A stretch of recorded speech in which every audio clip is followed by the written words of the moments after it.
Assalamualaikum warahmatullahi wabarakatuh.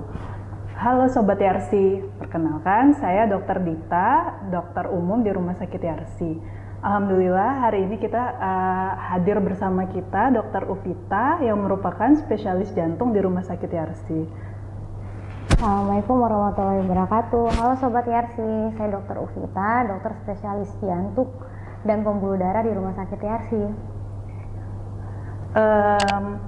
Hari ini kita mau berdiskusi mengenai serangan jantung nih. Berhubung ada Dr. Ufita di sini, saya akan nanya-nanya nih sama Dr. Ufita. Kan kita sering mendengar ya dok, akhir-akhir ini seseorang terkena serangan jantung itu banyak beredar di berita maupun di sosial media. Sebenarnya apa sih dok yang dimaksud dengan serangan jantung? Ya, baik. Kalau serangan jantung itu adalah suatu penyakit jantung koroner. Jantung koroner ini adalah pembuluh darah yang memperdarahi dari otot jantung kita. Nah, yang dikatakan serangan jantung itu ada penyempitan atau ada penyumbatan di pembuluh darah tersebut karena dia menyumbat atau karena dia menyempit sehingga ya aliran darahnya tuh nggak lancar. Jadi ada bagian otot jantung tersebut yang nggak dapat oksigen sehingga nggak dapat makan, ada jaringannya yang mati. Nah, itu yang menyebabkan seseorang itu bisa menimbulkan gejala seperti nyeri dada atau sesak nafas atau berdebar-debar. Jadi ketika seseorang mengalami serangan jantung itu ada pembuluh darah jantung yang suplainya kurang ya dok ya ke otot jantungnya. Kan tadi gejalanya salah satunya adalah nyeri dada ya dok. Tapi yang kita tahu nih kadang-kadang kan nyeri dada itu atau serangan jantung ini gejalanya hampir mirip dengan sakit lambung ya dok. Sebenarnya bagaimana sih dok membedakannya untuk Sobat Yarsi yang mungkin mengalami gejala serangan jantung tersebut dok? Ya, emang selama ini hampir sama ya gejalanya antara serangan jantung dengan sakit lambung. Makanya banyak kadang-kadang di luar sana banyak yang bilang, oh ini pasiennya meninggal karena lambung, padahal itu sebenarnya serangan jantung. Jadi cara ngebedainnya, emang keluhannya itu hampir sama ya, keluhan rasa tidak nyaman di dada kiri atau di tengah atau di seluruh dada seperti rasa terhimpit, rasa panas, rasa kebakar atau rasa tertimpa beban berat yang menjalar ke punggung kiri, lengan kiri atau sampai ke dagu. Dan itu juga biasanya disertai dengan keringat dingin, mual, muntah. Cara ngebedain yang paling pasti emang dari rekaman jantung. Misalnya pada saat kejadian, pada saat itu pasien mengeluh nyeri dada, itu bisa langsung dibawa ke rumah sakit dan dipastikan dengan rekaman jantung. Cuman untuk ngebedain mungkin cara simpel, cara sederhananya itu pencetus. Jadi biasanya serangan jantung itu dicetuskan itu setelah aktivitas. Jadi misalnya apakah sebelumnya pasien tersebut sedang jalan atau sedang olahraga atau aktivitas yang lain, atau misalnya habis marah-marah, emosi, terus rasa nggak nyaman di dada, itu kemungkinan besar itu dari jantung. Tapi kalau misalnya sebelumnya mungkin pasiennya tidak ada aktivitas apa-apa atau mungkin emang sebelumnya terlambat makan atau ada makan yang merangsang untuk produksi asam lambung yang berlebih atau misalnya lagi ada pikiran, ada masalah, stres, nah itu kemungkinan besar dari lambung. Tapi untuk lebih memastikan emang harus dibawa ke rumah sakit untuk dilakukan perekaman jantung.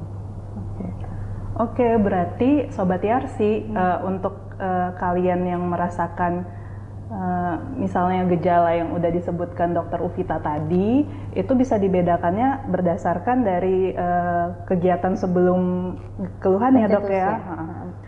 Menarik sekali ya informasinya untuk kita yang belum tahu membedakan sakit lambung dengan serangan jantung. Nah, faktor-faktor apa aja sih dok yang menyebabkan seseorang itu bisa terkena serangan jantung? Oke, kalau sebenarnya bukan faktor resiko ya, mungkin yang dimaksud dengan faktor resiko. Jadi ada beberapa faktor resiko yang bisa menimbulkan serangan jantung, seperti pertama itu hipertensi, kemudian ada diabetes atau sakit gula, kemudian ada riwayat kolesterol yang tinggi, atau ada riwayat merokok, kemudian merokok pada pria, pada laki-laki, atau menopause pada wanita.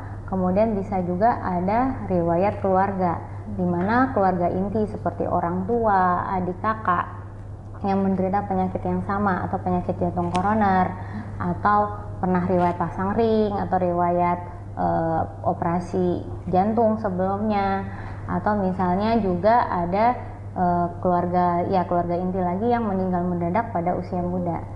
Itu jadi faktor resiko. Jadi kalau misalnya kita mempunyai faktor resiko, salah satu dari itu meningkatkan resiko untuk terjadinya serangan jantung ke depannya itu lebih tinggi. Oke. Gitu. Iya. Jadi banyak juga tadi ya dok ya Iya. faktor resiko untuk terkena serangan jantung. Nah, kalau misalnya ada seseorang yang terkena serangan jantung, apa sih dok yang harus dilakukan pertama kali, gitu, dok? Sebenarnya yang pasti itu dipastikan dulu kondisinya seperti apa.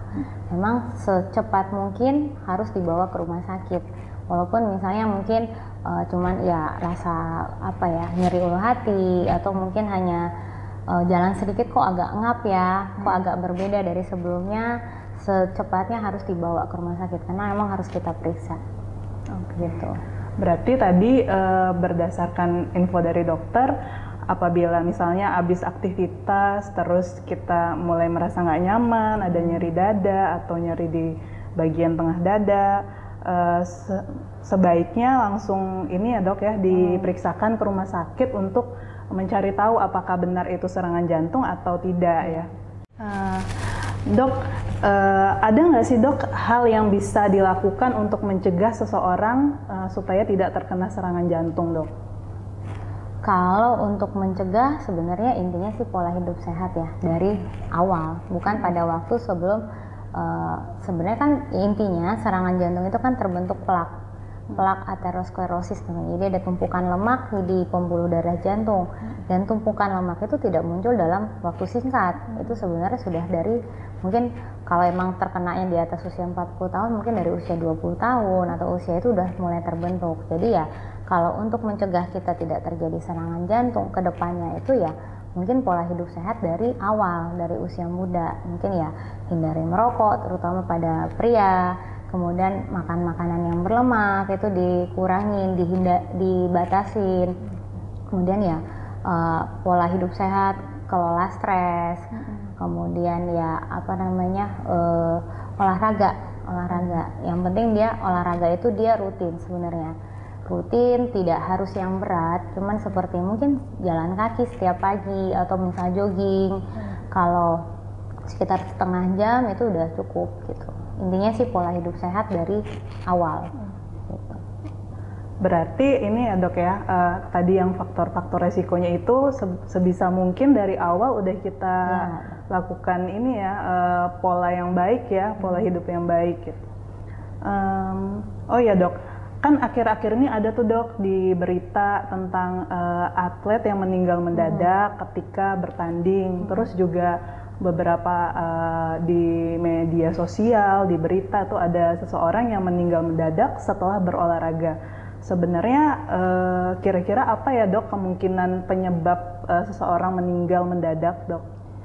Ya, jadi kalau meninggal mendadak sama serangan jantung itu berbeda ya. Iya, Jadi kalau serangan jantung emang ada penyumbatan atau ada penyempitan di pembuluh darah jantung. Kalau meninggal mendadak itu bisa beberapa penyebab. Bisa serangan jantung bisa menyebabkan meninggal mendadak. Tapi di luar itu ada namanya gangguan irama jantung. Mungkin biasanya pada usia muda itu misalnya mungkin dokter dulu pernah dengar yang namanya Brugada. Brugada syndrome, itu ada kelainan irama jantung. Nah, tapi ya selama ini mungkin ya kita tidak mengetahui kalau atlet-atlet tersebut punya masalah itu sebelumnya. Jadi ya seperti Brugada itu bisa dicetuskan dengan endurance yang terlalu tinggi.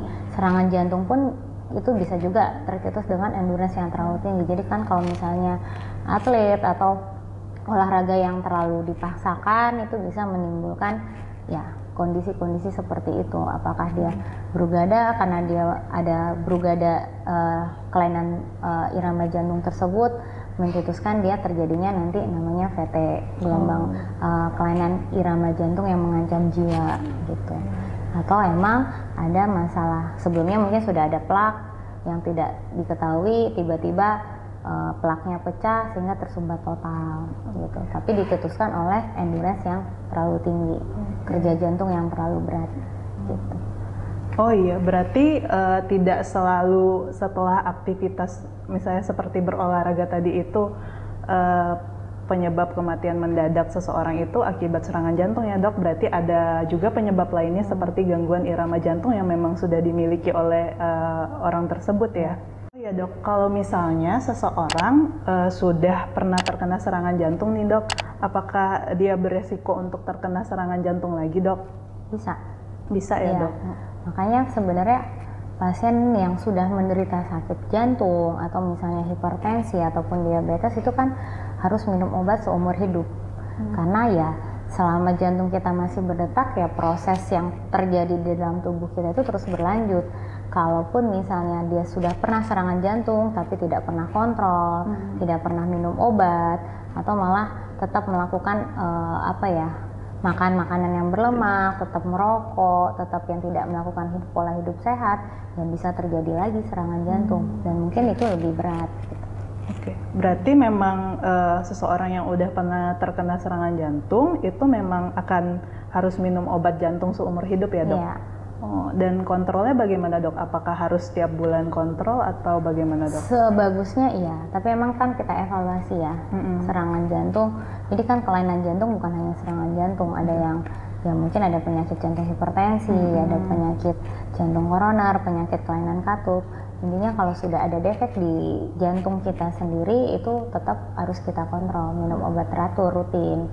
Kalau untuk kontrol ya mungkin bisa sekali sebulan, atau kalau emang benar-benar sudah stabil bisa diperpanjang, tapi asal obatnya tetap harus diminum terus gitu. Oke.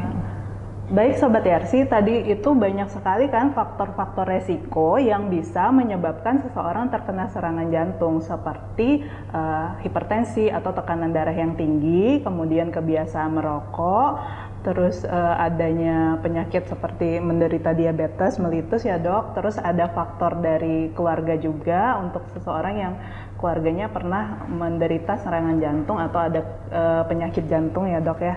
Kemudian untuk mencegah seseorang terkena serangan jantung itu dimulainya dari usia yang awal. Jadi dari usia muda itu sudah harus menerapkan pola hidup yang baik dan pola hidup yang sehat seperti rutin berolahraga, menghindari alkohol dan tidak merokok. Kemudian juga tadi kita sudah membahas tentang orang yang meninggal mendadak setelah berolahraga itu tidak semuanya terjadi akibat serangan jantung ya. Bisa juga akibat adanya gangguan irama jantung yang memang sudah diderita oleh orang tersebut. Kemudian untuk seseorang yang sudah pernah terkena serangan jantung memang beresiko untuk terkena serangan jantung kembali dan maka dari itu harus mengkonsumsi obat jantung seumur hidup dan kontrol rutin ke dokter jantung.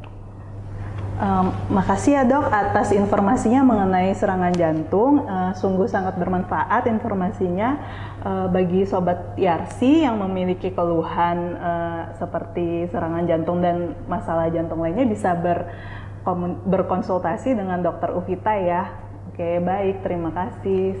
Assalamualaikum Sobat YRC.